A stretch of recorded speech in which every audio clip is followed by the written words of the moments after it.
سلامونه د دنیا په مخ ټولو انسان دوست خلکو ته ملګرو تاسو وینئ دا بابا محبوب ماسید د جنوبي وزیرستان مرغیبند کوټکي سره تعلق دی د ده په وینا دلته د پی ټي ایم دفتر ته ټانک ته راغلی دی د ده د زوی تقریبا 8 کاله وشول چې ژوندی ورک دی د پنجاب د کوم ښار د ترنول څخه ژوندی ورک شوی دی د ده د مړه او ژوندي درک نشته دا چې زمونږ دا دعوا ده چې زمونږ په وزیرستان کې یا په پښتونخوا وطن کې په زرګونو داسې خلک ورک دی چې له 15 کالو ورته خویندې میندې سترګې په لار دي خو د هغو د مړه او د ژوندي پته هم نه لګي اوس دا بابا راغلی دی د ده په وینا چې دی وایي چې د دې کس مورکۍ چې کومه ده هغې خپل ذهني توازن له لاسه ورکړی دی هغه د خپلو ورونو سره پاتې کېږي او د هغې د پام د غلطولو دپاره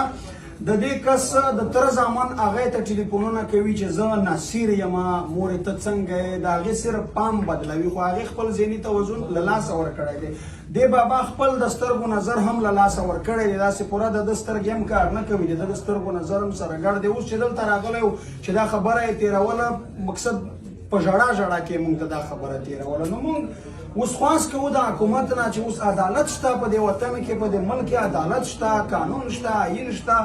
دا سړی چې تاسو له 8 کالو راهیسې ژوندی ورک کړی دی او موږ یې له مړي او ژوندي خبر نه یو نو کم از کم دومره کېږي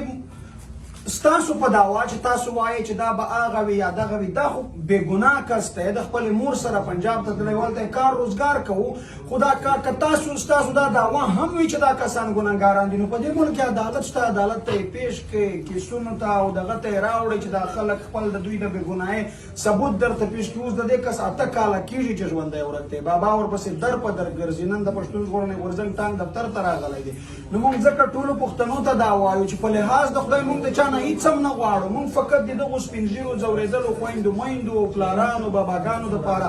یو غواړو چې یو غږ جوړ شو د دوی غږ حکومت ته او د دنیا انساني حقوقو دعویدارانو ته ورسوو نو په لحاظ د خدای د دې بابا غږ تر نړیوالو پورې د پاکستان د ریاست پورې ورسوئ او په 12 دسمبر د ټانک جلسې ته راشئ چې په زرګونو سوونو خلک داسې خلک ووینئ چې د هغو زامن او وروڼه به ژوندي ورک شوي وي له 10 کالونو د چا به لاسونه پښې غوڅ وي چا به خپلې سترګې د بمونو په